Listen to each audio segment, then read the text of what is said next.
All right, Clint from the doorway too. Hanging out with members of, I think it's Esses is the way you say it. If I'm butchering it, I'm really sorry. But again, why don't the two of you introduce yourselves and kind of tell us what you do in the band? Cal, go for it. I am Cal. It is pronounced S's, um, as in the letter S. Yep. Um, and I am the singer. Right. And I'm Scout, and I play bass guitar for Esses. Cool. Well, that's great. So I've got a couple of members of the band, S's. The first thing I kind of wanted to say was uh, I've been listening to the record for a couple months now, which is the new one, Bloodletting for the Lonely. And I really do love kind of, I've always been a fan of kind of death rock and dark wave and post punk stuff. So like you guys kind of really fall in line for like what I love to do and listen to. I am a metalhead by trait, but you know how us metalheads all love other music too. So that's one of my secret little loves. But I kind of wanted to talk a little bit about the band's sound and style because you mix a lot of interesting things. And I don't care who talks about it first. You guys can just take turns. That's fine. Um, but like I said, it kind of reminds me the best of like post-punk, death rock, shoegaze elements, and then there's a lot of kind of Eastern and Oriental elements in it for me too. But that's just kind of what I hear. So I know you've been around since 2014. This is your second proper record, correct? Yeah, this is our second LP. So between 2014 and now, I guess the first question I'm going to ask is why only two records? Well, we did do an EP, which was it 6 songs, Scout? Yeah. Well, it was 6 proper songs and then an experimental track at the end. So that came out between No Light in This Fire and Bloodletting for the Lonely. Um, and uh, the band has kind of evolved a lot over the past almost 8 years. Um, I I kind of I mean it probably sounds dorky, but I kind of think of us as a little bit more as an artist collective because there's been so many people who've contributed to it.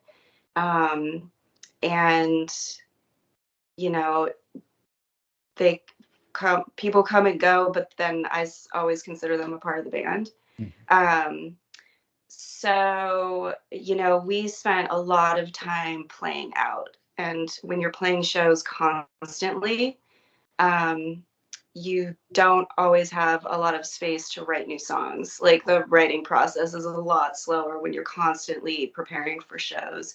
So I think that was um, probably the biggest reason why we've only had a few records.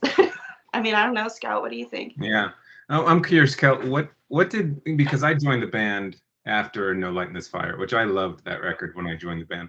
But what was the original intention of Esses? Because I think my influence coming into Esses kind of like shifted our sound a bit. So what was your like original intention with forming Esses? Well, I mean, it just kind of happened. There wasn't really a whole lot of pre-thought to it. Um, Was there we, a sound that you were trying to get, like, because people say we're more yes, death rock now than, anything else, right? right. So when we first started, we we really were like really heavily influenced by the Birthday Party Mhm. and Doom. Like those were like the two things we're like, how about we take these two really, really, really opposite things and noise because Michael Mercero, who everyone will hear me refer to as Addie, because he and I went to art school together. So we've been friends for like 20 years. He came in strictly to play noise guitar. Like that was what he wanted to do. So we like took these like three things that kind of didn't go together and we're like, all right, let's like make a band Yeah. and see what happens. Cool. Yeah, yeah. Yes. So then So like it's when more I like an joined, art. like we came into it more like a art project. Yeah, and when I joined, I had seen Esses a couple times live, and loved it. And I came from much more of like a punk and hardcore background. So I think I talked about it in one of the interviews we did, but I think like my struggle was to, instead of just writing another No Light in This Fire song when I joined the band, I think our EP was kind of a mix or like a bridge from where we were to where we are now, to now with our new album, Bloodletting for the Lonely. I think we're finally at a place where it's like, okay, this is like our true influence right now, in the moment, and who knows where our next record is going to go, right? So I'm excited about it. I think we all just kind of come at it with this like open space, like we don't want to fit any genre, right? I think we do kind of bend genres as it is right now. So when people reviews say like, oh yeah, they're like Susie and the Banshees, and they say like, oh, Susie and the Banshees has really changed over the last 30 years, whatever it was, so 40 years. So yeah, it's hard to kind of like pin us down to a specific sound, but I love that. Cool. So the funny thing is, you say you feel more death rock now, and I feel like this record is maybe the most experimental and interesting, because there's a lot of post-punk, there's a lot of dark wave in it for me, and there's kind of a shoegaze vibe, just kind of at points with a guitar tone, especially. Yeah, you can hear the Susie and the Banshees. Don't get me wrong. Like you can hear those elements, but I'm gonna throw a couple bands names at you and just kind of see if they are influences, if they're kind of interesting to you, because this is what I hear when I listen to the record, and I know I'm not the usual fan to listen to this kind of music, so I hear different things. But PJ Harvey, for one. Oh, Like there I is love a PJ Harvey. Yeah, there's a ton of PJ Harvey vibes. Right. Just because, not so much vocally, but the vocals are there, but her guitar tone is so distinctive, and that's something where she mixes a fine line of metal, punk, and rock together in a way that nobody really else does, and you guys do that as well. There's another band, so Killing Joke is another band that I really kind of feel like you guys have like. I swear to God, Kel, if you weren't singing, Jazz Coleman could be in this band and it would be just fucking phenomenal. Okay, I just want to be honest on that. Well, our drummer, who happens to be my partner, who was unfortunately not able to join us this morning, Killing Joke, the drummer of Killing Joke, is one of his all-time favorite drummers. So he will be, when I tell him, very happy to hear you say that. Well, you can hear it, so it's awesome. And then I want to talk about two odd things that you guys may totally disagree with, but I'm not. I'm not the most correct person in the world. I really don't give a shit. It's what I hear and I love. But I swear that you guys have an absolute love of Disintegration by The Cure, and there are massive elements of a band called the Screaming Trees in your music. And the reason why I say that is there's this poppy, noisy element to this record that just reminds me of early Screaming Trees. So if you guys want to kind of talk about your influences, if I'm off base, if I'm way on base, cool. Like that's kind of the first conversation I want to have. Screaming Trees is interesting. Yeah, right. So I mean, I am in Olympia, so like closer to, I think they were from the Northwest, right? Yes. Kurt Cobain's favorite band or something. Yeah. I could see maybe some grunge influence just from growing up in the Northwest, and then kind of like immediately going to metal and punk, but I think I listen to more grunge now today than I did back in the 90s. But yeah, I love the PJ Harvey reference. That's really interesting. I gotta take that home with me and see what we come out of that with. But my influence coming into this was, like I said, was really punk. But then at the same time, I listened to Fiona Apple, right? So it's just like perfect recipe for a band like Esses, where we're just like, yeah, forget genres, forget boundaries, right? And just like come with, with your emotion, and I think what I try to do is just provide, some sort of a baseline or, a bone structure. And when I'm playing it, I picture Kel in my head, right? And I can picture Kel just like singing it, on the stage. And so when I can see it and I could like see Kel kind of like smile at me and like in a like a bullshitting kind of way, like she's in on the joke with me, then I'm like, okay, this is an Esses song. Nice. I didn't know that you did that, Scout. Yeah, it's weird. I'm very, very visual. Like I'm not like Kanye West, like seeing colors or shit like that, you know, but like I can see us performing. I can see our music videos ahead of time. I told Kel like I already have our next music video like ready to go, you know, without having the song ready. But yeah. What do you think, Kel? What's your influences for it? Wow. Well, it's like so hard for me always to like talk about who influenced me as like a singer or a lyricist, but because I also like don't really have, there's no like wall between um this S's music writing and then what I do with like my visual art. It's all the same. It's all art. It's all part of like one big um like it's just all part of like my work. And for me, I am lucky because I get to do that with a bunch of people that I care about. Um, Not a lot of people can say that. I will say that I mean, I read reading is like one of my favorite things in the world. So I have more books than someone should be allowed to own. Scout knows. um, and you know, if I had to say who influenced me, the very first influence of when I heard this person singing, I saw them play and perform on a video. I actually didn't see them live because I'm not old enough to have been able to be there.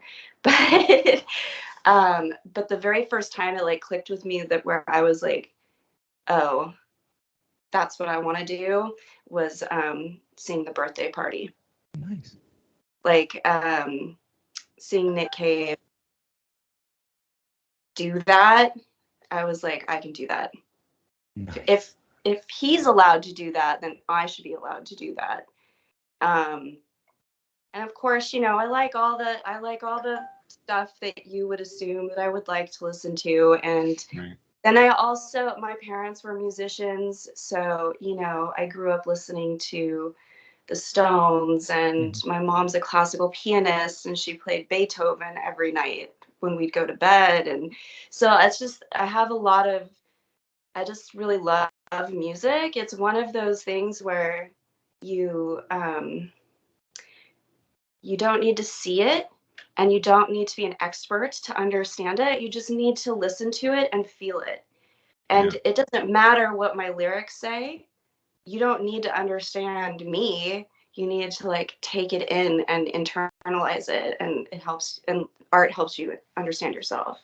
Yeah. So, you know, and of course, uh, Killing Joke is a huge influence on both Kevin and myself. So, Yeah. you know, and I was, you know, I grew up, you know, listening to Rudimentary Peni and Crass and you know, Flex of Pink Indians and all of the like peace punk bands. Like, um, well, I call them peace punk bands. Sure. Yeah. Maybe that's not the right category or whatever. But to me, you know, like the Crass Yeah. records. And anyway, I'm rambling. Sorry. No, that's completely fine. Yeah. I think for like, so I don't necessarily have a specific genre, but it's more of a influence. It's more of a feeling. What I'm trying to emote with our music is an influence, right? Yeah. So I want this like, you know, angst and anger, and also like, you know, this camaraderie, and like we're having a good time and we're dancing, you know. So that's kind of like what I'm bringing to the band. Hopefully, that's what I try. Yeah. And like just being weird artists. Like we're having fun. When we go on tour, we have the most fun. Holy shit. Oh my gosh. Like, I mean, we do stupid things like go to the beach and like swim in the ocean, like goths on the beach. It's hilarious. Like, I mean, we have a really good time together. And That's the point, is to like make weird stuff and have fun, and hopefully, you're lucky if other people like it. Like, cool. Awesome. You made me feel extremely old just now by saying that you were too young to be able to see Birthday Party and like Nick Cave and stuff. I'm 49 years old and I've been a touring musician for 32 years myself, and I literally got to see Nick Cave and Boyd Rice together at one point in time perform, and it was like one of the most magical moments ever in my life. So you just brought back a really good memory for me. So that's really awesome. But again, what I'd like to do is kind of jump into this new record and kind of talk about three standout songs that are songs that kind of pulled me in and made me want to do this interview, made me want to talk to both of you or whoever in the band wanted to speak. So the first song I want to talk about is Four Corners. And what drew me into that song was the super strong elements of Easter in that sound, or in that track for me. So if you two could kind of talk about how that song came about and what it makes, why is it interesting to you guys, and why did you put it on the record? Kel, I think it started with a Kevin drum line, right? Because I think Kevin, we have this thing with Kevin where we tell him like, okay, tie one hand behind your back and then, write a drum line, because Kevin is very all over the place when he drums. You'll notice in a lot of songs.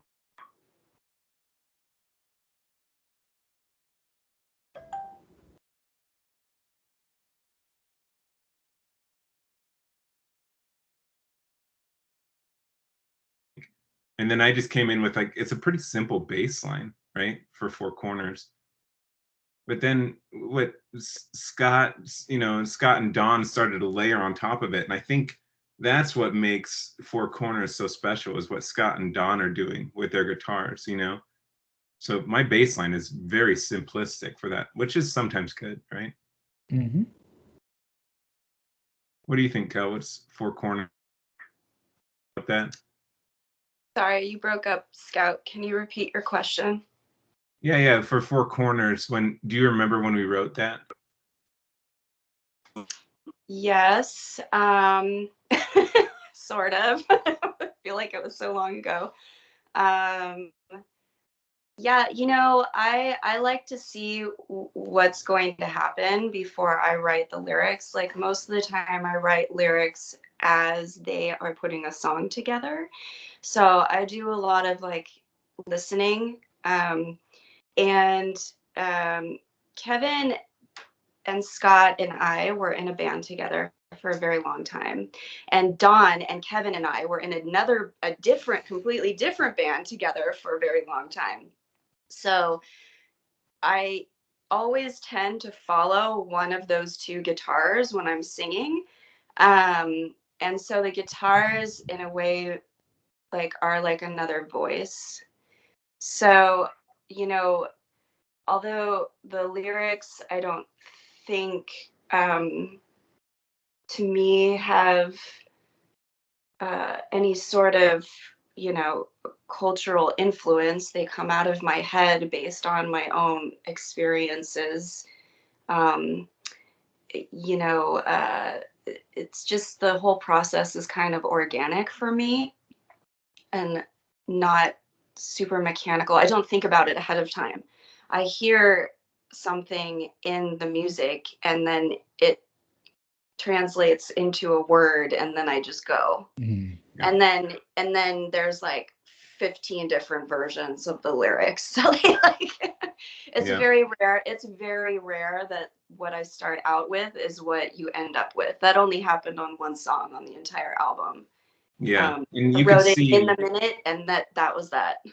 Yeah. And you could see with our, for those that bought the box set that we're doing, Kel has included, a lot of process about how she writes lyrics. And so you could see like how lyrics start with scribbles and mad drawings, and then it comes into this song. And with Four Corners, that's an example of like, I saw it visually while we were writing it. And I just knew, like, as we're kind of, because it's a heavy kind of like, drawn out song, and that really has this like crescendo, and so I just knew that it was going to take place in woods, and I could just see, like, I would walk my dog when I'm like hearing Four Corners, and I'm like, this is the video, you know, and just like just panning across, you know, the dense woods of where I'm at, Olympia, Washington now, and just like I could just see it. So yeah, when it came to making the video for Four Corners, yeah, totally, it was like, yeah, it's going to be in the woods, you know. Gotcha. Cool. So the next song I kind of want to talk about is Faceless Past. And the reason why I want to talk about that one is it is probably the most dark wave-ish song that you have on the record, in my opinion.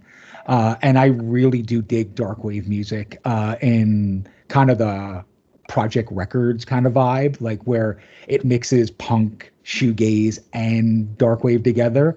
And I kind of wanted to ask the two of you, uh, was that a difficult song to write? Because there are some really hauntingly painful melodies going on within that song. Yes. Yeah, was that the difficult song, I think, on the record, Kel, that we kind of. That was for me the hardest song to come up with lyrics for. I probably wrote 10 different kinds of lyrics. None of them were the same. And it took the pandemic to like get me there. Like that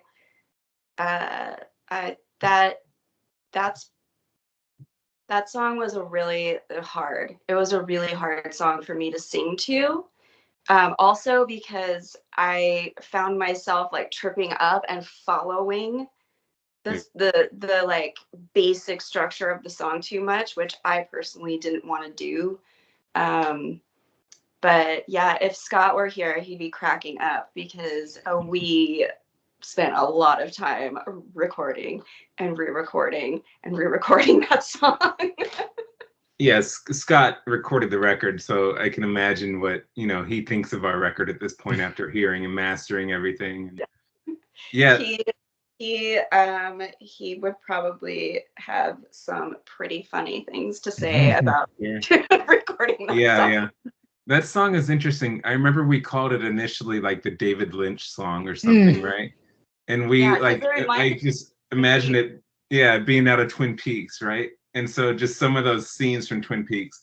And I think the first time I played it for some people, it was like, oh shit, that's sexy. I think that's what some of the feedback they got, you know, with the early kind of bones of that song. And it's really open, you know. Sometimes our music that we're doing a lot in the space, and I think Faceless Past is like we leave a lot of space for like environment to exist within the lyrics and within the notes, you know.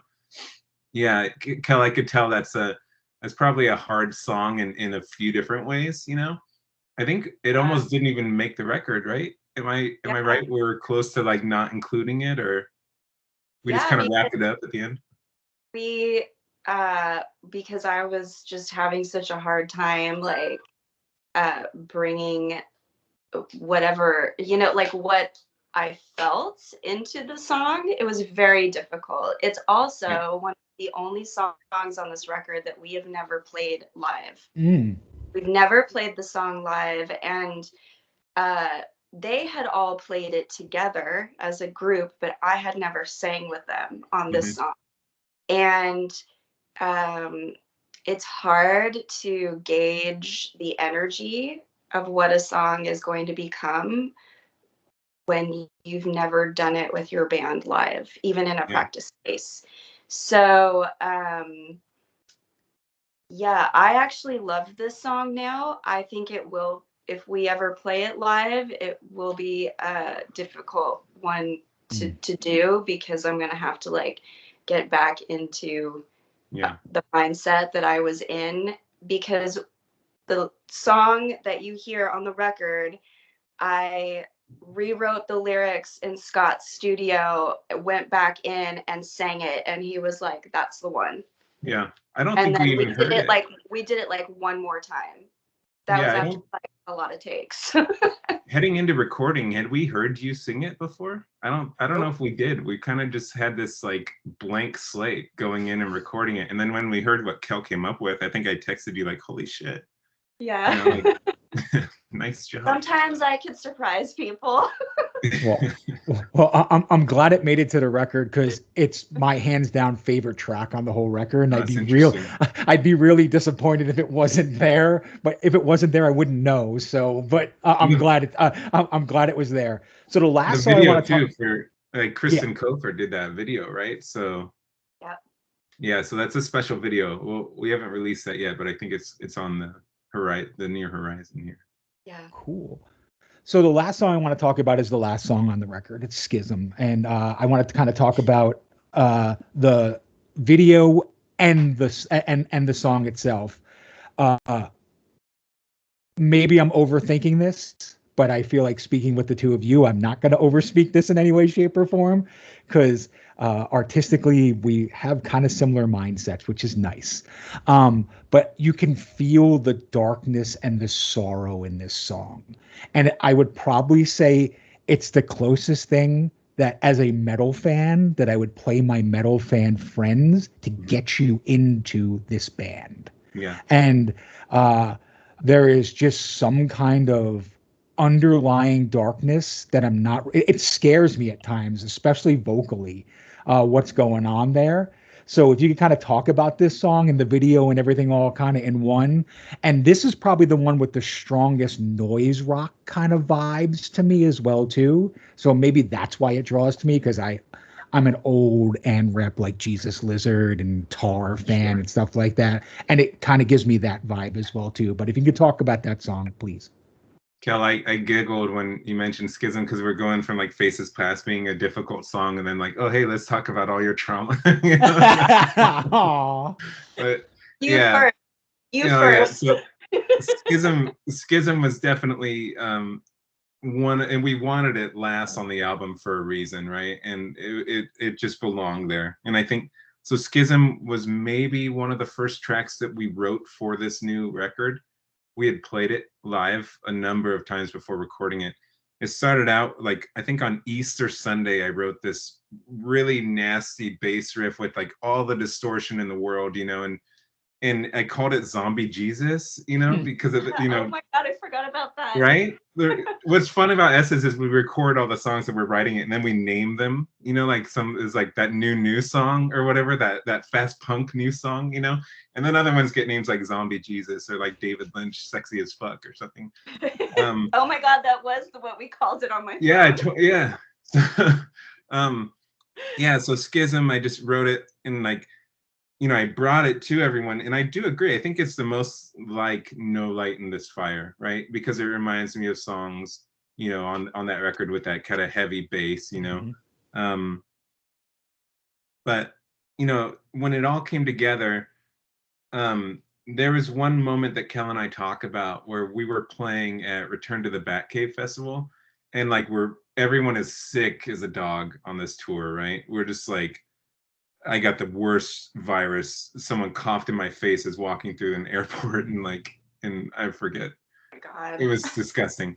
But yeah, we were all just sick. Kel had lost her voice like 3 shows before, and we played to this, you know, great crowd at Return to the Batcave Festival, and we're playing Schism, and someone caught it on video, and there's this part where it's like before it like goes into the end of the song, like Kel and I are just like exhausted, sweating, and we like look at each other in this moment. We're like, fuck, you know, and like just break into this thing. And so it's really interesting to see it caught on video. And if anyone's seen the live performance, it's on YouTube. Yeah, it's a really good moment. We're just like, we just rallied, like all of a sudden we're just like it's like everyone in the band just was like, okay, we gotta get going. Fuck, here it is. Yeah, it's the reason we do it, right? And it's like this culmination of the whole tour and the whole album that we'd worked so hard on. And it was like, you know, exploded live on a stage. So yeah, Schism it's interesting you chose that. I'm sure Kel has a lot to say about Schism. Yeah. I actually loved this song more than I did when we first started doing it. So if you have listened to No Light in This Fire, the last track on that album is called The Prisoner Within. And these two songs are the same. They're the same. They're the same subject. They're the same person, people. Um, and so that's like the continuation of a story. If you've heard Offering, which is the EP that is between the two, the last track on the EP, Asunder, which is a noise track, and really truly is like being inside of one of my nightmares. That is the bridge between these two songs. So these last songs are supposed to like bring you like in a circle. Mm. When I see reviews or people writing about the album and I see that they have been given a small snippet of what I wrote about what I felt the album was about, sometimes I feel like, oh gosh, that sounds so cliche. We wrote an album about mental health and trauma and blah, blah, blah. Yeah. But because so many people do it, but it is authentic and it's not generalized, and it I can't write lyrics or perform them or sing them unless they come from a place of like deep meaning and personal experience. I've tried to write lyrics that had nothing to do with myself and those songs failed. Unfortunately, that's just the way it is for me. Mhm. So even though the songs, like, they are heartbreaking for me, maybe they are for someone else, they're also like, it's also like cathartic, and it's meant to like heal. So you can be so sad and so alone and um be wrapped up in the things that have happened to you. But if you can use something like music to make something beautiful out of it, then you have like triumphed over your own trauma. So I guess that's what I want to say about it. I wouldn't have been able to make that song without the four people who are in this band. The song would not have happened without these four people who all know me really, really well. And, you know, my partners in the band, he's probably sick of hearing these subjects by this time in his life. His brother is in the band, who is also one of my closest, dearest friends. Scout, my BFF here, over here. Dawn, one of my other best buddies. Like, so when you feel comfortable with those people, you feel comfortable making the song. And I'm rambling, but I guess Yeah, we've heard. Yeah, we've seen like a lot of reviews where they'll say like, yeah, this is a difficult album to listen to, and it's like an interesting perspective on it. It's not like something that like a song like Schism isn't something that you play like when you're in super like great mood, where everything is going right, But it's like it's important to like play a song like that, and to have that type of emotion, and then like yeah, we'll also get you dancing with songs like Infinite Void or Little Mouse or whatever it is, But we're gonna do this dark shit too, because yeah. it would be a lie to say that we're not all going through this fucking constant struggle, and just like life itself, especially during these days, So it's like we got to have some sort of a vent of that shit, to do it on a stage is like anyone who's not performing music live on a stage, I highly recommend it. It's like that and therapy and maybe going to the gym is like the best shit you can do, So It's true. And like making the video, sorry, I totally did not answer that question. Making the video, I wrote the what do you call it for a music video? Like the treatment script of how I wanted it to go. And then, we just went out and we filmed it, and Scott edited it. And it turned out pretty much exactly the way I had hoped it would. Not unlike Scout. Like I see things in my head and then I'm like, it must happen this way. Like it just must, you know? And yeah, I mean, I think it's a good song to listen to when, you know, you feel like you need to know that someone else is there going through it with you, maybe. Yeah. It's really therapeutic. That's what I was gonna kind of say. And yeah, when you're going through a dark time or you're struggling, it really does kind of play a good light on things for you. So I'm glad that you kind of presented it in that way as well too. Let's kind of talk about the vinyl, and I've never seen it, but there's a 50-page book that's included with this. Can you kind of talk about this to me? Because like I got a digital copy from the PR company, but now you're making me want to buy this vinyl so I get a 50-page book. Dude, it was like, you know, think of where we're coming from. So we're like gearing up to go on tour, release this record, you know, and tour on it. And then fucking COVID hits and like everything stops, right? Like recording stops. And so we're sitting here, and honestly, I was like, who knows what's gonna happen with the future of live music, right? Because we didn't have any fucking vaccines. We had Donald Trump in the office, and we're just like, fuck, we're doomed, right? As a as a species, it's like, fuck me. So we're like, okay, what can we do if this is like the last thing that we ever do? Like, let's just go out and fucking go huge with it, right? So I think, Kel, we talked about you doing like, okay, what if we included some like an insert of like lyrics or poetry that you've done, you know, and it's almost like a standalone thing from the record because it includes, you know, lyrics and poems and art outside of this specific record, right? And then it just grew from there. Yeah. And Kevin is our resident photographer. So there's a lot of his photography in there, right, Scout? Yeah, sure. That and yeah, I'm excited to see it too. You know, this whole process with the record. It's gonna look like when it's done. Yeah, anyone that's putting out a record right now like feels our pain. I think we're gonna be going on 10 months or something when by the time it finally gets here. Fingers crossed, you know. So it did give us an opportunity to, you know, like I started to work on the insert, and yeah, it became 50 pages, and there's like a lot of behind the scenes photos, and it's really special. And then we did, you know, I think Kel mentioned on Bandcamp that like, hey, it's part of a box set, and I was like, oh shit, we need to do a box, you know, for a box set.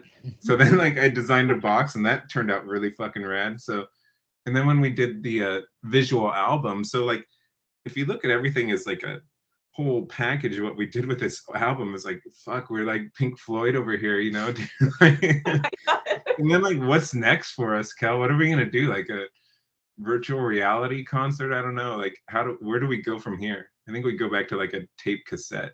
I just want to play a club to like 50 people. That's where we go. Yeah. Yeah, it's a lot, but I mean, we didn't really have that much else to do, so no, we were bored, honestly. Just went for it, you know. Yeah, we weren't COVID bonded, you know, so we're all working remotely. Even though we're all in Oakland, I'm like text messaging Cal. You know, I think I saw you like 3 times socially distanced during those early days, you know. But yeah, also Schism as you know, think back to Schism as a video, and it kind of ends with this shot on a rooftop, you know, and that's where I lived in Oakland.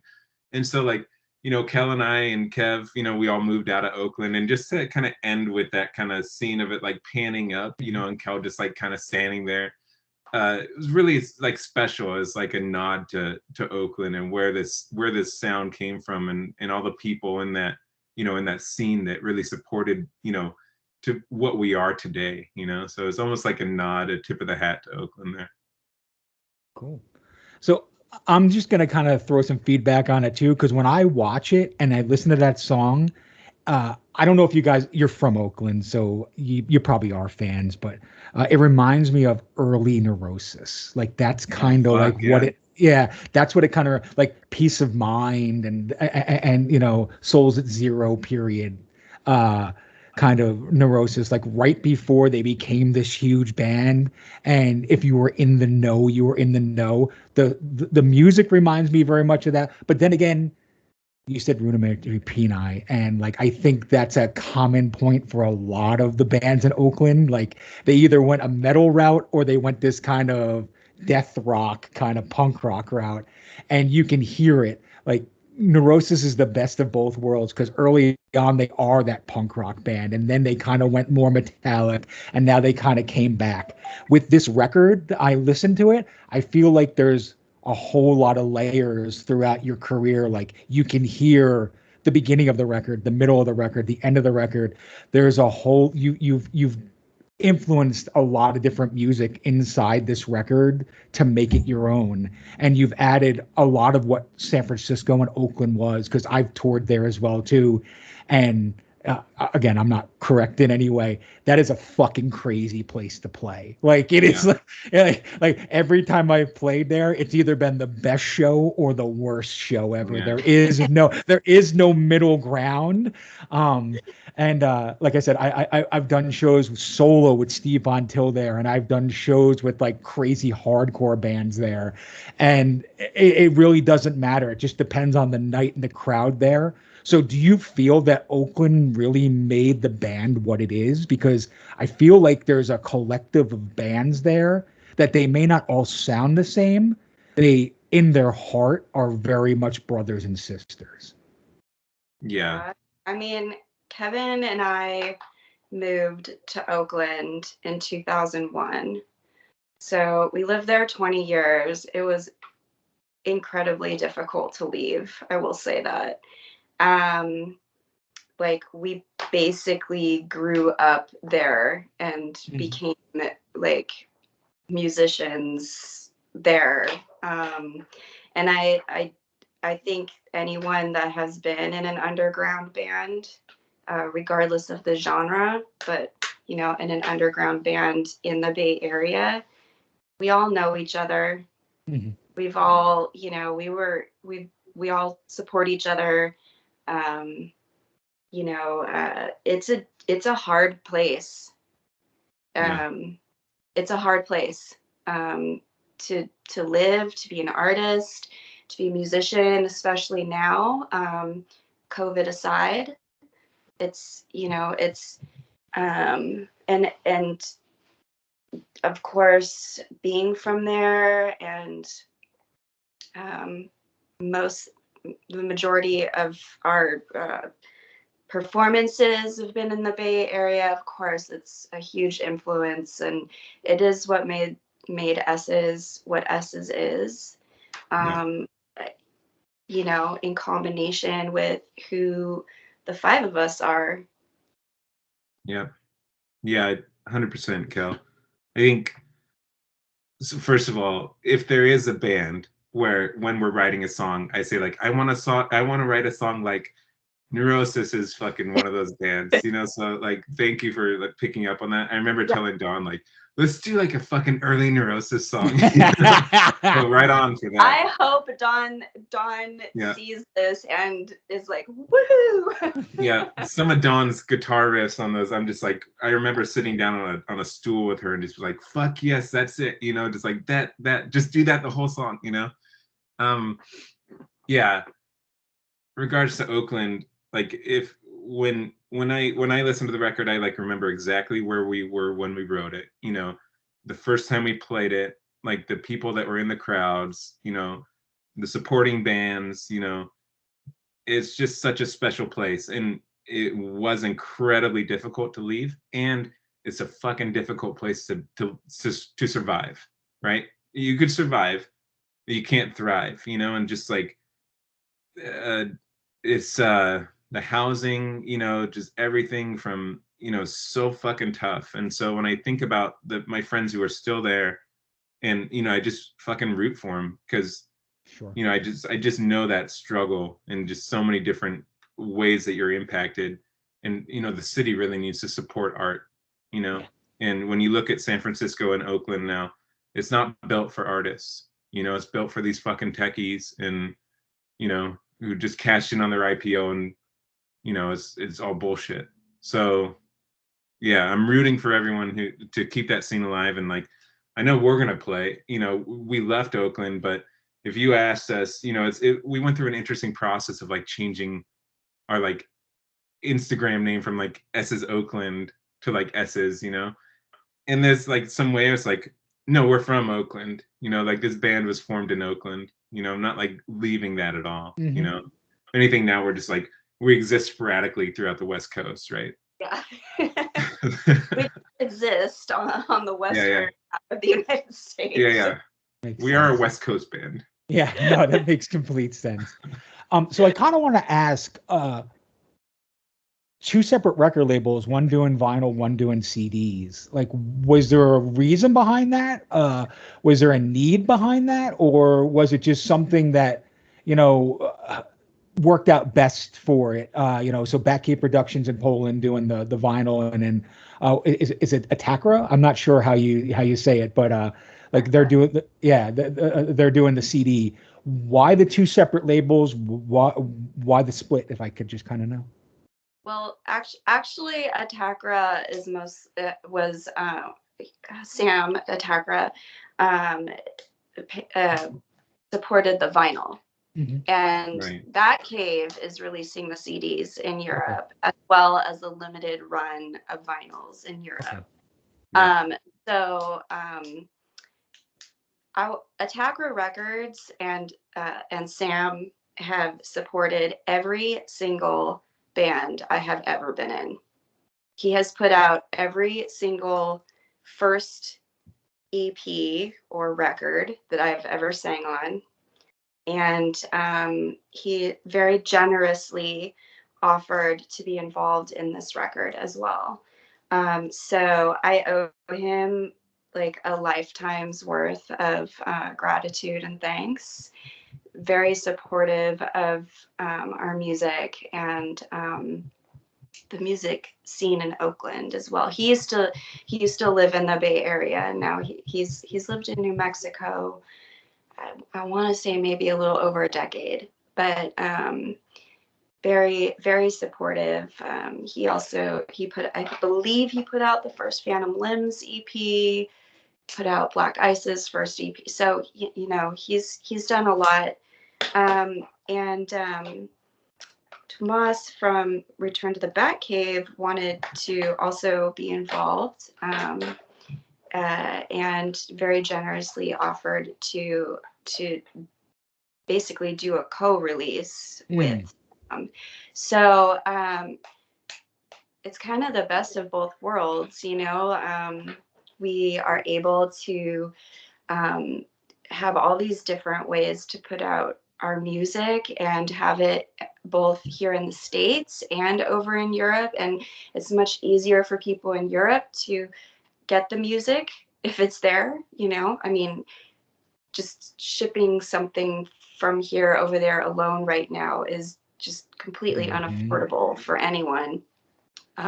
Which is, I always feel terrible having to tell people the shipping costs more than the record, Yeah. Like, I just feel like such a jerk.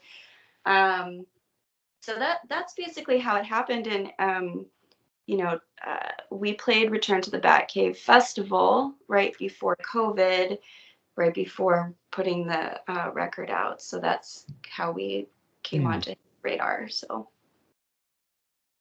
Cool. So I guess what I'm going to do from here is ask you this question, because I kind of like to do this with every band that I speak with. And if there was anything that you could do differently with this record at all, if there was just one thing you could change, could each one of you kind of give me what your thoughts would be on to change the record? Better, different, I don't care. What would you change on this record that you're either not happy with, or you are happy with, but you always saw it in a different light? Holy shit. I have to think about that for a second. That's fine. Yeah, That's what it's yeah, here yeah. for. It's I'm trying to think, because so often, right? I write a song and play it over and over again, right, to get it good, and then we record it, and then I'm like, fuck, I want to change that song. Let's rewrite it, right? Um, so I guess if I had one thing to change, I would follow that process, and it's hard to do as a fucking independent band, right? We're just like, we don't have people backing our shit to the extent that we can go into the studio multiple times, and fucking our guitarist recorded us, so it's like, this is, if we had the means, what I would do is like go in and record it, a great demo, take it home and listen to it for like 2 months, 3 months straight, and then come back and say like, all right, let's rearrange everything, and so I guess I hear songs where I'm like, oh man, if we would have done this or that, but at the same time, I would just probably repeat that process over and over again, because such a like an asshole perfectionist, with our own art, So there's something to being like able to just like let something go, right? Just like produce it and let it go and let it take on its own life, you know? So when we're getting these interviews and things like that, it's really special to see, because it's like, oh shit, this person picked up on this from this song that I never picked up on. But that's awesome. It's like its own thing now for that person, So I guess if I could change one thing, I would, yeah, revisit everything in the writing process and like tear it down and build it back up again, But that's just, like I said, me being an asshole. Huh.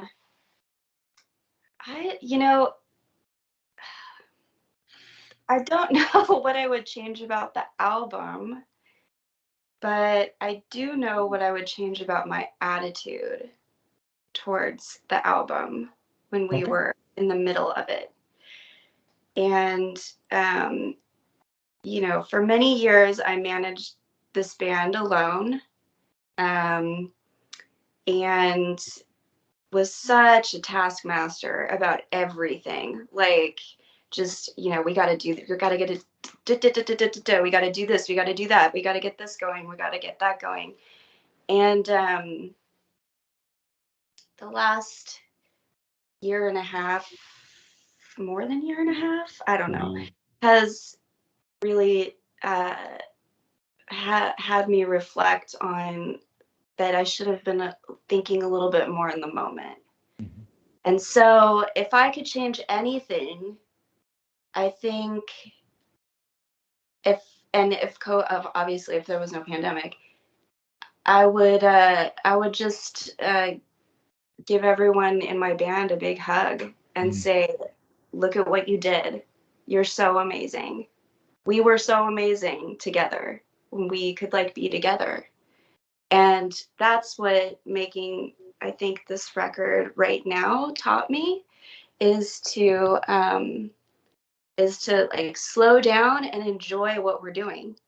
Like, enjoy it more and appreciate the people you're doing with it more, and stop always thinking like 27 steps ahead. Yeah. Like, no joke, I am so happy I haven't had to book a tour in like 2 years. I mean, seriously, I don't know if you've ever booked a tour. It is, wow. Like, but I think that I mean, for fear of sounding all sappy and, sentimental, that's the thing I would change in myself, is to enjoy it more and appreciate my bandmates and the people who listen to our music in a different way than I did before, because I miss every single one of them. Awesome. No, again, from the bottom of my heart, both of you, thank you so much for doing this. Like, your record is something that I absolutely love. Musically, you're doing things that interest me. So I just want to say thank you for doing something original and different, and not sounding like 5,000 other bands out there. Like, that's like the most reason why I wanted to speak to Esses. But again,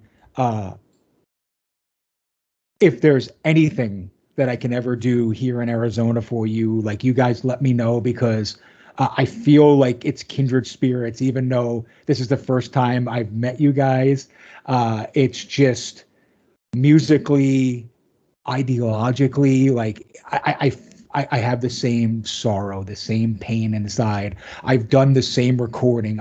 I've booked tours, like you said. Like we've lived the same life in so many different ways. And what I always like to say is, just because we weren't friends doesn't mean we aren't friends now. And you know, like there's an instant and a time when you bond. And I feel like this was a great conversation that we just had. And I hope more people get to see and hear your music, because it is something really special. Right on. Much. Thank you. Yeah. Thank you so So much. again, this is Clint from the Doorway 2, hanging out with Scout and Kel from Esses. Appreciate everything you've done today. And you guys have a great weekend. You Cheers. too. Happy Thank you. Halloween. Happy Happy Halloween. Halloween. Bye, guys.